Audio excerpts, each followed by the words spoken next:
speaking on an atheist point of view, it is wild how most of your politicians are like they have to hump the Bible even though even though they don't love it. I don't think it's most anymore, but a lot, and in specific areas of the United States. That is one I will say. I do sometimes. I do think more foreigners need to. Okay, foreigners, you're not in America. It's not like people not in America, and especially in Europe and Canada, really need to stop seeing America as a big homogenous cultural landscape when the individual region you're in matters so much more than is given credit for. In my experience, dealing again mostly with Europeans and Canadians, have trouble remembering that, depending on what part of America you're in, radically changes the representation and the people and their perspectives. Fair enough. I mean, as my point of view of American culture, I do see America as vastly Christian. But if you're telling me I don't think that's wrong, as true anymore. I don't think that's all that true anymore. There's definitely like Christian as much as you would expect from a Western country to have like Christianity built into its laws and rules simply because Judeo-Christian culture is what defined it as the nation was being built, but that's true of Canada too. I mean, I don't personally think the US is as gung-ho Christian as it's often made out personally. In my experience. I think it depends on where you're at. I think it depends on the location you're at. Like where I'm at, oh yeah. But see, I'm in the Bible Belt. So I'm basically in Fanatic Central. See, you guys got mad at that guy who tried to legalize weed there, right? Yeah, well, not just that. Okay, just the other day, they were talking about opening a casino upstate. They had a gigantic Christian rally where they all went out and basically said that that's the devil's place and that's the devil's work and you're just promoting, sin. And I mean, these people are just out there going insanely, zealot on the honestly, respect to the Christians for that. Illinois is super left-wing, super Democrat-run, super atheistic. The fact that the universities hold so much sway here has a lot to do with with that big three. But it's, they're fucking whores. They're letting casinos go up left and fucking right. Every fucking rinky-dink town that fucking lost all the jobs when the manufacturing left, give them a casino, whatever, who cares? Well, I know here it used to be you had to be at least, I think it was 18 or 21 to play a pinball machine. Yeah, and they actually went around and destroyed all the pinball machines at one point. Yeah, okay, so there's the flip of the coin. There's the downside. But it's true. Zealots. Yeah, it's true of anybody. It's true of any ideology that rules, and there's always going to be upsides and downsides. What I was going to say, but if I go up north, they got churches and there's Christians and there's Catholics and Presbyterians and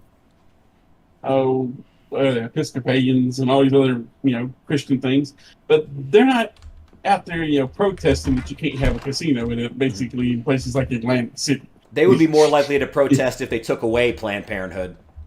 Yeah, they're like, but they're Christians. We just say that we just say that for Sunday, Yeah. Just keep that on Sunday, and the rest of the week we're fine.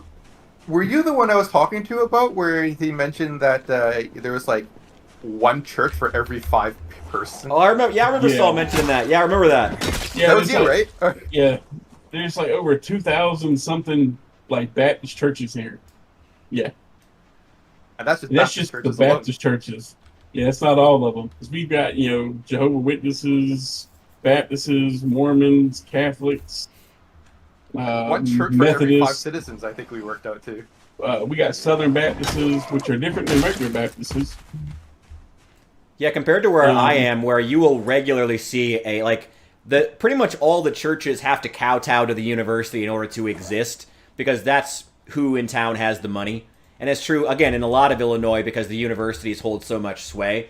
So, you'll find a lot more churches of Christ scientists and a lot more liberal interpretation of the Bible, which I'm not saying liberal politically, liberal in a very specific sense of the belief of, Jesus was a real person and, maybe he, wasn't okay with gay people, but that's old and, really, it's more, the church is really more about coming together than it is about really believing in Christianity. That is liberalism from a church perspective, specific belief, and it is prevalent. I'm going to go ahead and say that's not even liberalism. That's more straight up just like sophistry.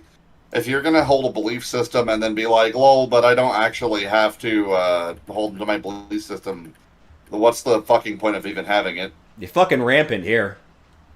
Well, I agree with his bestest on that one. Yeah. I love the idea. I love, like, whenever I read up on creationism, it just seems like a meet in the middle sort of decision. It absolutely is. No, like that's part of why I say, like, you know, Christianity is not as prevalent here. A lot of Christian institutions, and the fucking new Pope mentioned this specifically, that like a lot of Christian institutions in the United States have like bowed down to the new liberal world order or liberal U.S. order, and to the universities and government structures that have, and the public bureaucracy that has far more power right now. Well, it's sophistry and subjectivism, where it's like you don't actually hold any major beliefs, so that you can't be challenged when you say something stupid. Mm-hmm. Absolutely, 100%. No, exactly. It's disgusting. Like if you're gonna be a Christian, just be a Christian. I was just agreeing with you because I was also gonna say, like every time I argue with a Christian and I argue aspects of their God, they always say, "Well, not my God. My God doesn't do that." Yeah. I have my own interpretation of this ancient tome. Yeah. Also, the number of Christians that don't actually even understand the Bible is fascinating.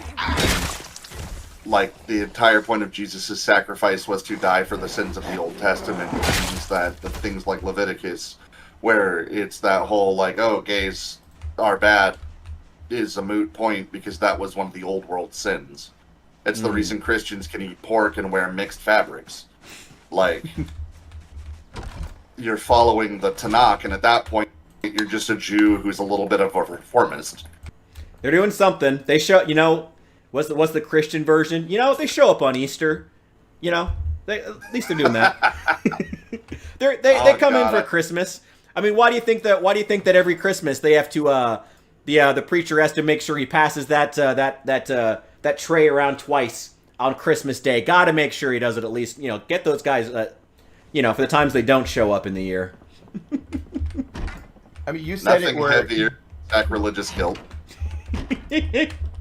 You said it where I believe in this wholeheartedly, right? Where you said you said something along the lines of like, if you're gonna pick and choose them from the Bible anyway, right? Mm-hmm.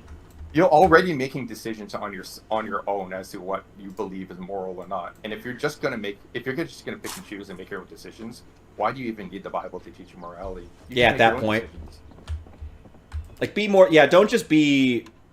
If you're gonna, it has been. I feel like there is a very interesting, nuanced conversation to be had about religion in America, because I think specifically. Sorry, Kinji, I hope you don't feel like I'm like calling you out or something. Like I do feel like it's really prevalent over, like, it's a prominent message I see a lot, that like America is so hyper Christian.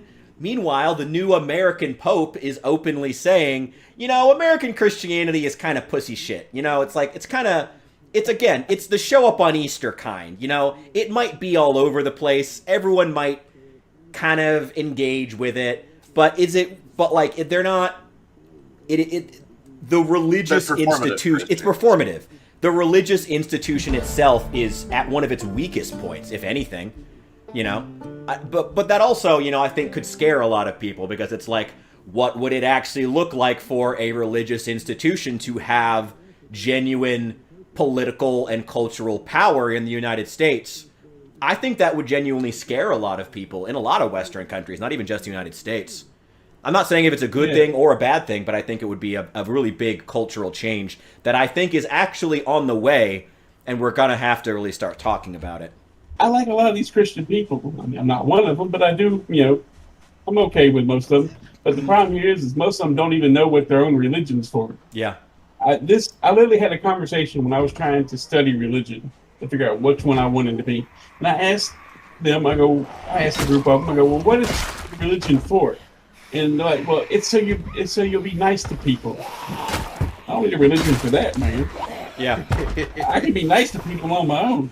I don't need to go to a building on Sunday to have a guy go, hey, you need to be nice to people. I don't need to give up 10% of my income in tithe to be nice. Yeah, I mean, I can already be nice without that. I go, well, what's the purpose of your religion? And they can't answer the question because they don't know the question. They don't know the answer to this question. They're just confused on why you're asking this question. This is the change. This is what I think is going to change, and it's going to really take a lot of people in the Western world off guard. You know, it's when there comes a day, whether it be from our new American Pope or from some other source or some new revolution, or it could come 50 years ago now in some way I can't even predict. But when there comes a day that the Christians can actually answer that question, and well, that's going to fundamentally change our culture. Oh, you ask the Mormons a question, they got an answer. Them people aren't playing around. Oh yeah, Jehovah's Witnesses. Yeah. Oh yeah, like the real heavy duty sects. Oh yeah, you ask them a question, they got that shit memorized. They're ready. Are you serious? Again with the alarm. Input here in the chat though. Ivan says he thinks Buddha and Christianity are pretty chill in the modern days. Moral what they teach, but once you get outside of those two, well, those are pretty far apart. Buddha is, I think, you know, there is something to be said though about the Buddhists having a lot of sway in the Western liberalized world. They sure do have a soft spot for Buddhism. Richard, I'm gonna be real with you. There's actually a lot of argumentative papers written that kind of make the argument that Jesus was influenced by the Buddhist teachings. I could see that.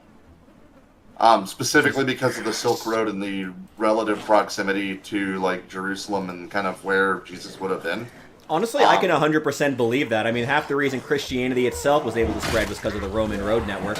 So I could see Buddhism actually making it to his ears. I could see that. And like there is a lot of historical context and evidence that would suggest that Buddhism and Buddhists would have been frequenting the area. Not like super frequently, but like there were a couple missionaries that made like major trips. Yeah. And then like there's also like people forget that like Ibn Fatad or Ibn Fatuda was a guy. You would know more about this historical context than I would. I would always preach caution when it comes to associations between great men, especially great men within the bounds of religion, because it is always just simply possible, and you know, that great men across borders have similar personality traits one could impose on the other, with especially given historical biases in the way that we like to write our heroes, you know. Oh, absolutely. Like that is the one thing I would say, but that is a very interesting idea.